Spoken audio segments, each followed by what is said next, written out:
I died the moment I realized I had spent years married to a man who never loved me.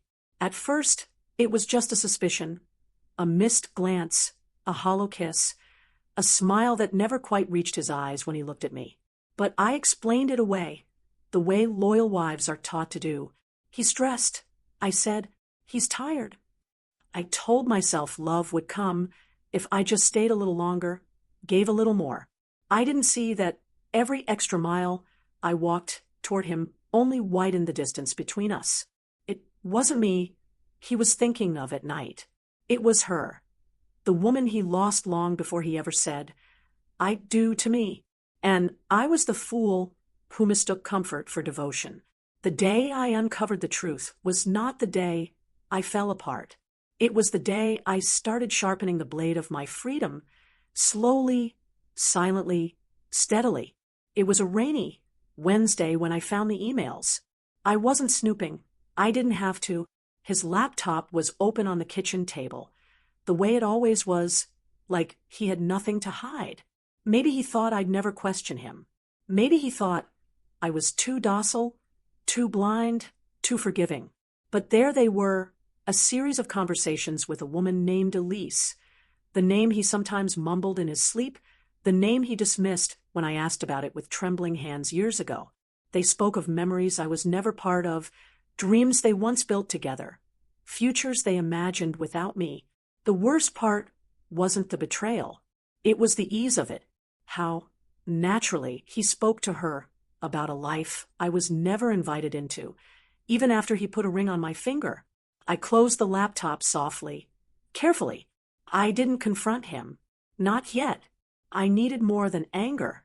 I needed clarity. I needed power. I replayed every year we spent together in my mind like a cruel movie.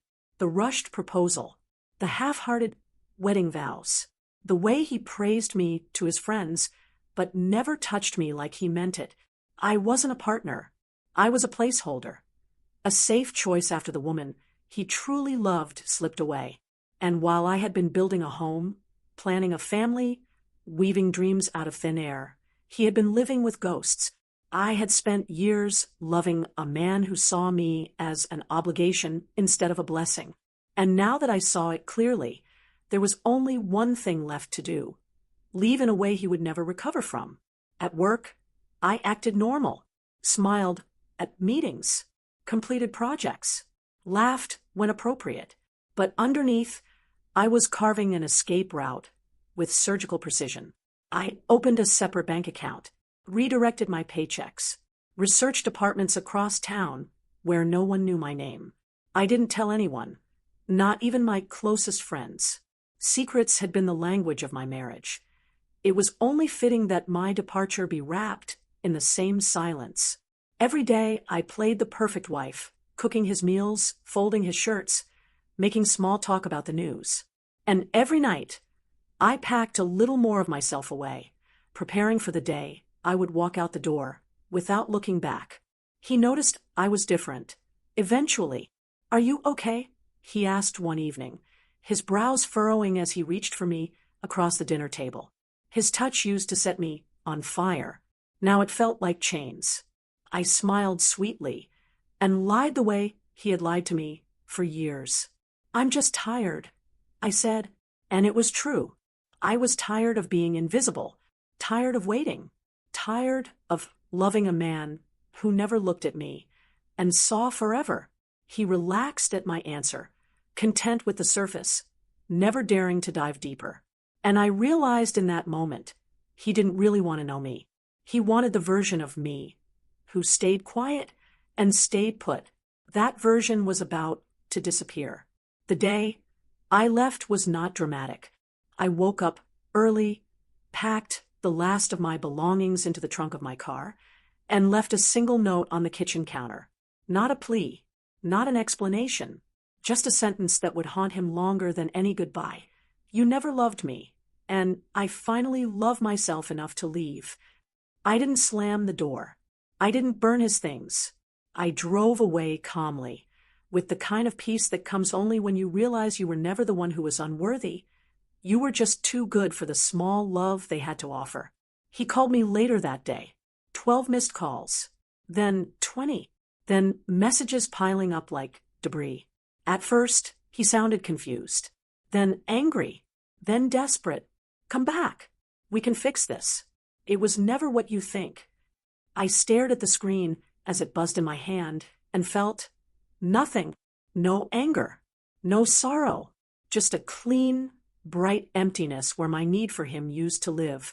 I turned off my phone, placed it face down on the passenger seat, and drove toward my new life, toward myself, toward a future too wide and wild to fit the tiny dreams he once tried to confine me inside.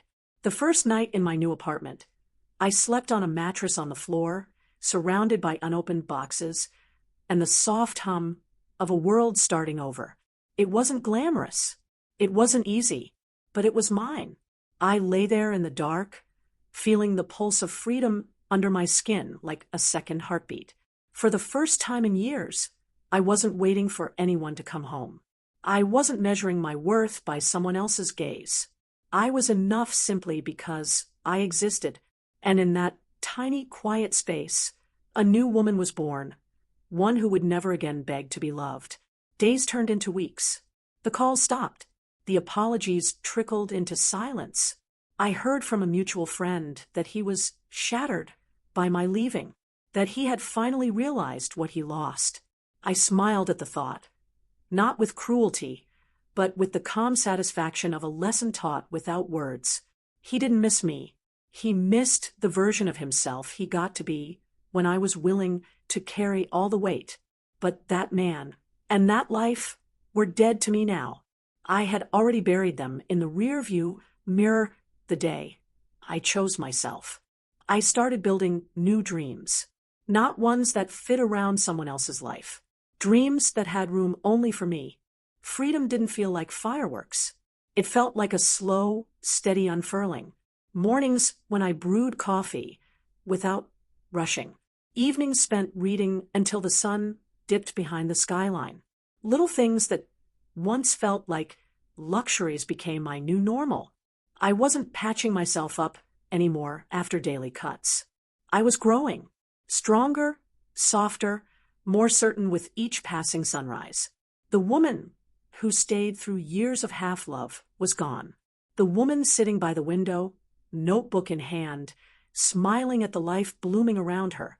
She was someone new, someone unstoppable. I got a second job. Not out of desperation, but ambition. I didn't need 2 jobs to survive anymore. I wanted them to thrive, to build savings, to build an empire, even if it started small. Every late night spent working wasn't exhausting. It was electrifying. I wasn't sacrificing myself for someone else's dreams. I was investing in my own. Every paycheck was a brick in the fortress I was building, a life no betrayal could storm again. Independence wasn't lonely. It was intoxicating. For the first time in my life, I wasn't asking permission to want more. It wasn't all easy. There were moments I stumbled.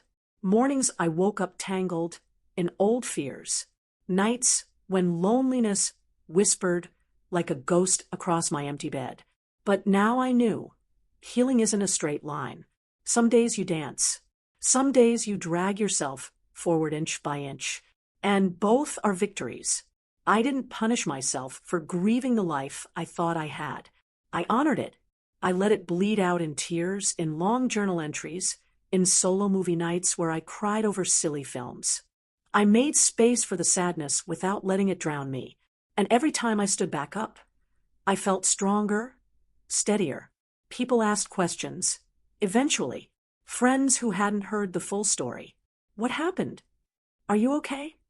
I learned not to spill my soul just because someone asked. Not everyone who asks cares. I kept my answers simple. I chose myself. That was the only explanation anyone needed. The real ones understood, without digging. The curious ones drifted away, searching for gossip elsewhere. And I let them, because my healing was not a public spectacle. It was sacred, and I didn't owe my scars to anyone who hadn't stayed to help me sew them shut. One evening, I passed by a restaurant we used to visit together. I stood across the street for a moment, watching the warm glow spill from the windows, the laughter of strangers drifting into the night air. Once, memories of him would have dragged me under. Now, they barely stirred the surface of my calm. I wasn't bitter. I wasn't nostalgic. I simply nodded to the version of myself who once waited at those tables, desperate for crumbs of attention. I crossed the street, turned the corner, and kept walking toward a future that no longer circled around someone else's orbit. I stumbled upon a small art gallery during one of my evening walks. Inside, paintings lined the walls, brave, messy, beautiful. Some of them looked raw, like they had been ripped straight from the artist's chest. I stood in front of one, a simple sketch of a woman standing at the edge of a cliff, and felt something inside me loosen. She wasn't afraid. She wasn't broken. She was ready. I bought a tiny print of it and hung it in my new apartment. A quiet reminder. I wasn't lost. I wasn't abandoned. I was standing at the edge of my own beginning. I started saying yes to things I used to be afraid of. A solo road trip, a pottery class where I didn't know a soul, joining a book club where everyone was older, wiser, and wildly intimidating. I said yes not because I was fearless, but because I refused to let fear be the author of my next chapter. Every yes built confidence like scaffolding around my heart, until one day I looked around and realized I wasn't surviving anymore. I was thriving, and the life I was building, shaky and new as it was, felt more real than anything I had clung to before. He emailed me once. Just a line. I miss you. No apology. No ownership. Just a plea thrown into the void. I didn't reply. I didn't even open it fully, because missing me wasn't enough. He had missed his chance to choose me when it mattered. Missing me now wasn't love. It was regret. And I didn't exist to be anyone's regret. I existed to be loved fully, fiercely, and freely. Anything less wasn't worth resurrecting. I archived the email without hesitation and whispered, "I don't miss you," to no one but the stars outside my window. Haley reached out too. An unexpected message that popped up one evening while I was pouring wine and listening to old records. She said she didn't know. She said she was sorry.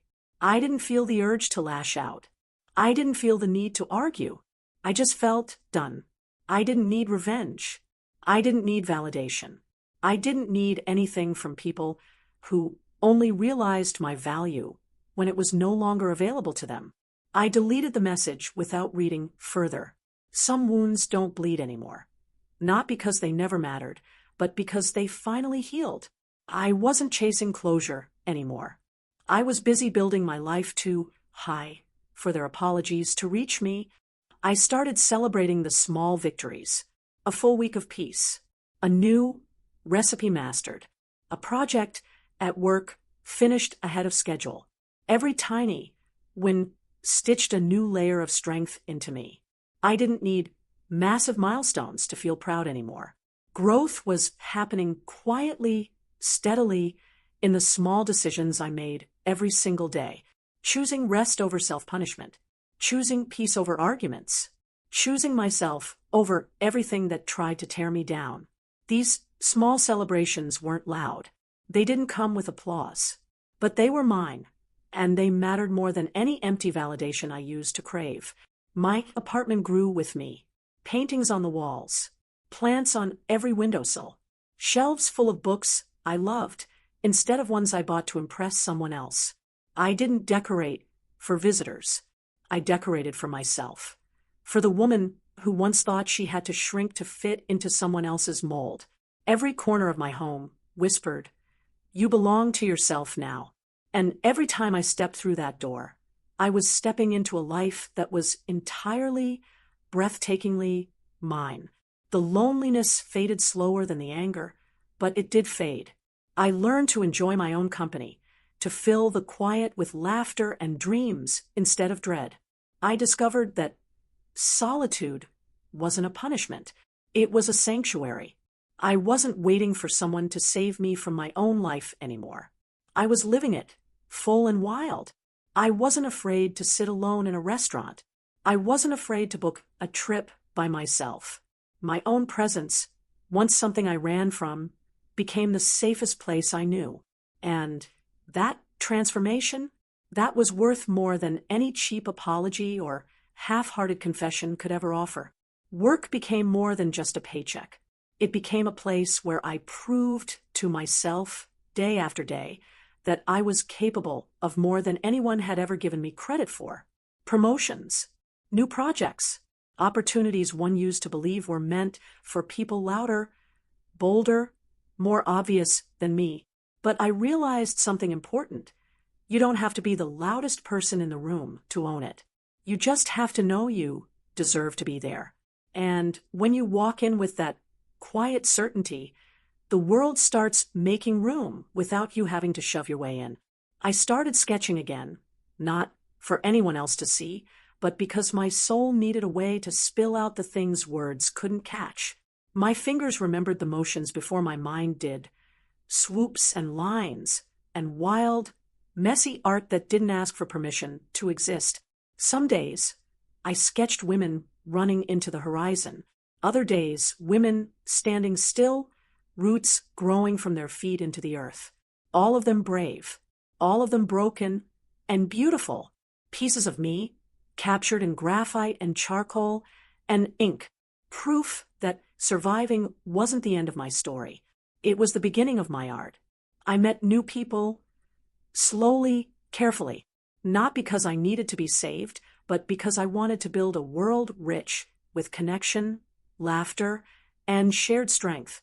I learned how to spot the ones who only loved the easy parts of you. I learned to treasure the ones who stayed for the messy parts too. Friendship became something pure. No competition, no comparisons, just quiet, steady hands reaching out to say, I see you, I'm here. I didn't have many friends yet, but the ones I had, they were real. And real was all I ever wanted now. One night, walking home from dinner with a new friend, I caught my reflection in a store window. For a second, I almost didn't recognize her. The woman standing there, head held high, smile resting easy on her lips, no tension in her shoulders, no fear in her eyes. She didn't look like someone abandoned. She didn't look like someone broken. She looked like someone who had walked through fire and come out stronger. Someone who had stopped waiting for someone else to choose her, and finally chose herself without hesitation. Adrian entered my life unexpectedly, like a sunrise sneaking up after the longest night. No grand gestures, no empty promises, just presence, consistency, kindness. He asked about my dreams before he asked about my scars.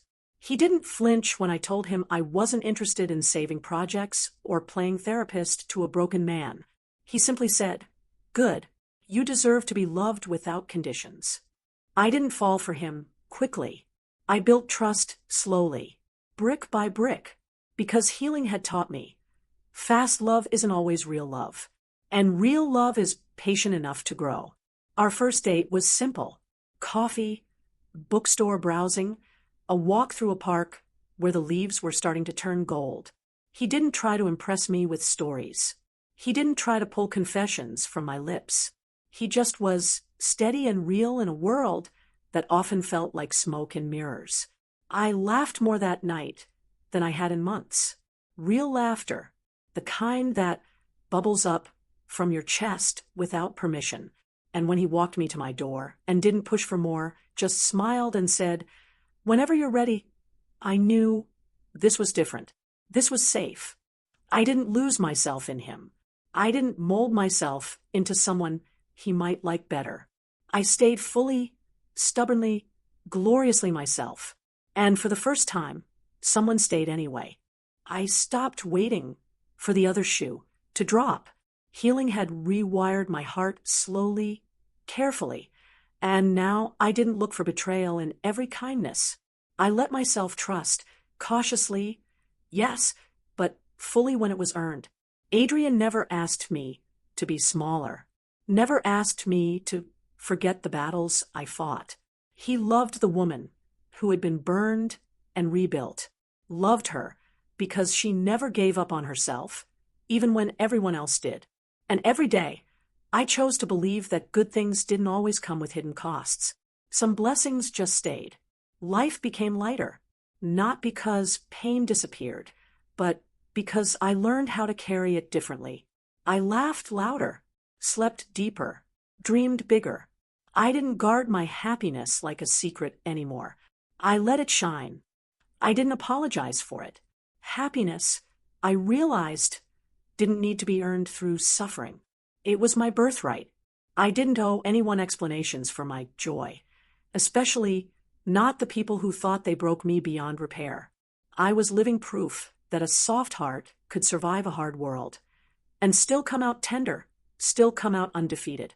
I visited my old neighborhood once, out of curiosity. Nothing had changed much.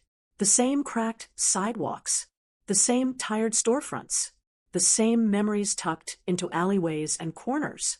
But I had changed. I wasn't the girl who lingered at the mailbox, hoping for signs of love. I wasn't the wife waiting for scraps of affection. I walked those streets with new footsteps, confident, calm, untethered.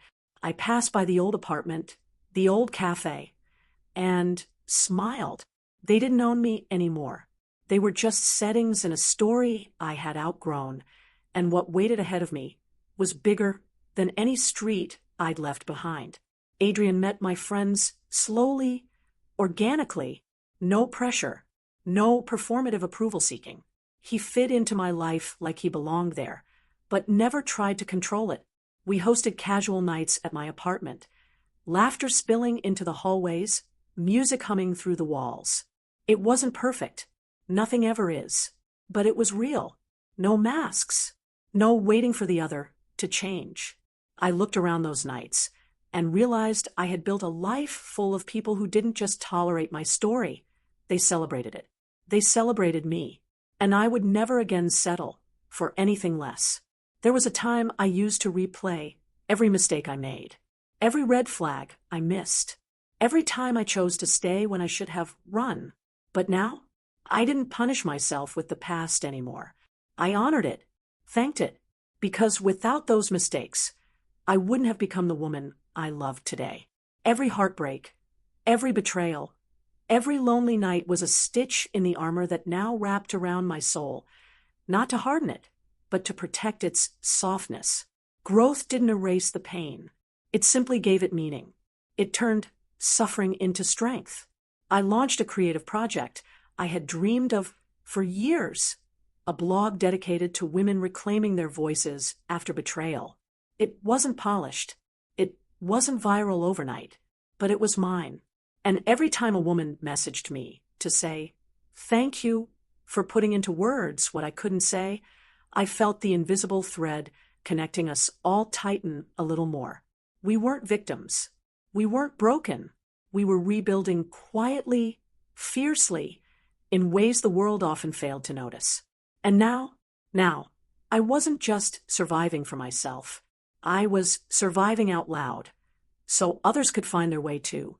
Sometimes when the nights stretched long and old fears tried to creep in, I would sit by my window, cup of tea in hand, and write letters I never sent, letters to my younger self, to the woman who once stayed too long, to the woman who thought love meant sacrificing yourself completely. I wrote to remind her, you were never foolish for loving. You were brave. You just deserved more than they knew how to give. And every word was a balm, a reminder that no version of me was ever wasted. She was just on her way home, to herself. Adrian proposed quietly months later. No flashy crowds, no dramatic speeches, just a Sunday morning, coffee brewing, sunlight spilling into the kitchen. He slipped a simple ring onto my finger and said, "I want to build a life with you where choosing yourself is always part of the plan." I said yes, not because I needed a savior, but because I knew I would be walking into a partnership, not a prison, a love built on freedom, not fear, a marriage that honored the woman I had fought so hard to become.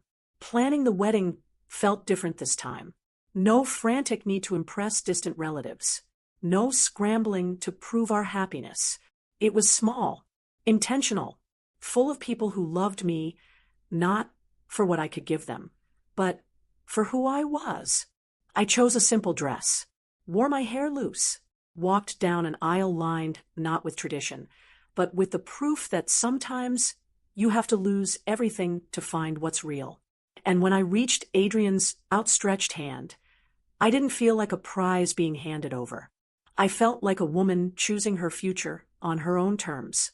I wasn't marrying because I needed to be saved. I wasn't marrying because I was broken. I was marrying because I was already whole. And someone saw the light I fought so hard to protect. The day of the wedding, I woke up before sunrise. I stood barefoot on the balcony, watching the sky turn from deep violet to soft pink. I thought about everything that had brought me here. The betrayal, the heartbreak, the nights I thought I'd never recover. And standing there, wrapped in the cold morning air, I whispered, "Thank you. Thank you to the pain that shattered me. Thank you to the silence that forced me inward. Thank you to the loneliness that taught me I was already enough. Without them, I wouldn't have been ready for a love like this. A love that didn't ask me to sacrifice my soul to be worthy." The ceremony was simple, just a handful of people, a garden filled with wildflowers, and a breeze that seemed to carry all my old fears away. Adrian looked at me, like he was seeing not just the woman I had become, but every battle I fought to get here. His vows weren't about rescuing me. They were about standing beside me. "I love your scars," he said, voice steady. "I love your strength. I love the way you never stopped choosing yourself." And for the first time in my life, I heard vows that didn't demand anything from me, but simply celebrated who I already was. When I said my vows, I didn't promise to lose myself for him. I promised to keep growing, to keep choosing joy, freedom, self-respect. And I promised to love him not from a place of need, but from a place of abundance. Because real love, the kind I fought so hard to find, doesn't drain you. It doesn't chain you. It fills your lungs with air and your days with light. We didn't complete each other. We stood whole and proud, side by side, offering each other something better than dependency, partnership. After the ceremony, we danced barefoot under strings of lights, laughter, and music filling the air. No grand ballroom, no polished speeches, just real joy, raw and crackling in every glance, every touch. I caught a glimpse of myself in the reflection of a window, twirling, glowing, alive, and almost didn't recognize her. This woman wasn't built from the ashes of betrayal anymore. She wasn't carrying old wounds like armor.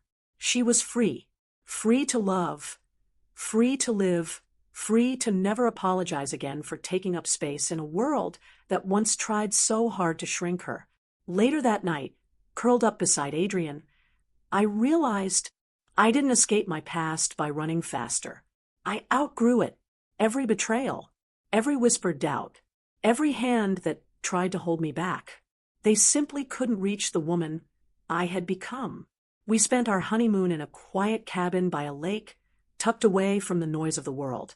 Mornings were slow and golden. Evenings were full of long talks, crackling fires, and dreams whispered into the dark. We didn't plan a perfect future. We didn't need to. We trusted ourselves to build it one day at a time, brick by brick, choice by choice. Love wasn't a gamble anymore. It wasn't a desperate hope. It was a decision we made. Every single morning, we woke up beside each other. And that quiet certainty, it tasted sweeter than any fairy tale ever could. I heard through a distant acquaintance that he eventually married someone else, that Haley moved away, that they lived small, bitter lives filled with what-ifs and unfinished conversations. I didn't wish them misery. I didn't wish them joy either. I wished them nothing at all, because indifference, real indifference, isn't cruelty. It's freedom. I had built a life so far removed from their reach that their existence no longer touched mine. And standing at the edge of my new world, I realized forgiveness wasn't a gift I gave to them. It was the gift I gave myself. I published my second book a year later. This one wasn't about survival. It was about thriving, about women who loved too hard, broke too deeply, and rose anyway. It wasn't a bestseller. It didn't need to be. It reached the hearts that needed it most.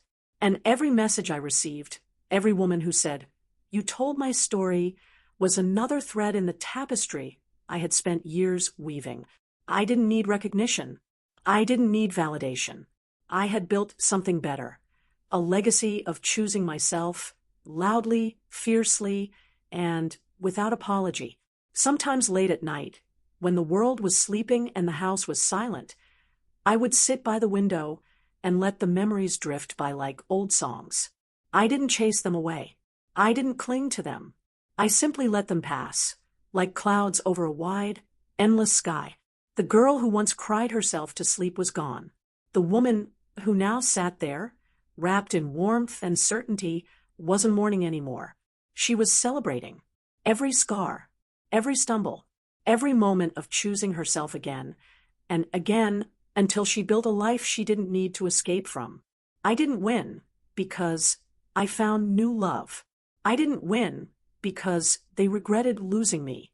I won because I became someone they could never touch again. I didn't chase closure anymore. I didn't chase apologies. I didn't even chase understanding. Some chapters don't get a neat ending. Some people don't deserve a seat at your table after you rebuild it. I stopped giving my energy to stories that hurt me. I stopped bleeding for people who never once tried to bandage my wounds. Instead, I poured everything into the life I was building. My art, my friendships, my mornings filled with slow coffee and sunlight. Every beautiful thing I touched became proof that I didn't need revenge. I didn't need to scream, "Look at me now." My life was the loudest, quietest victory. There were days I remembered him and felt nothing. No anger, no sadness, no pity, just a soft, quiet recognition. You taught me everything I never wanted in love.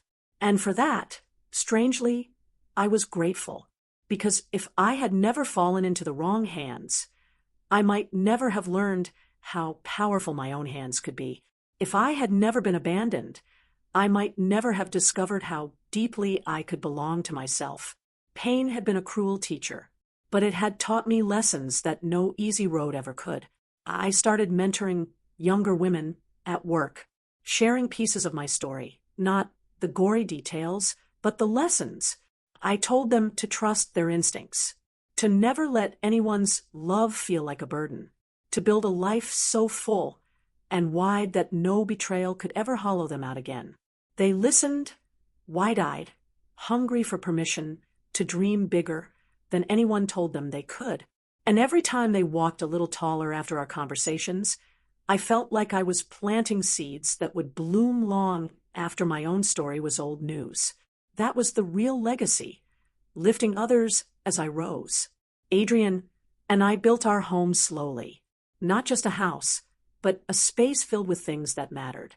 Art we loved, books stacked in every corner, plants that thrived under our imperfect care.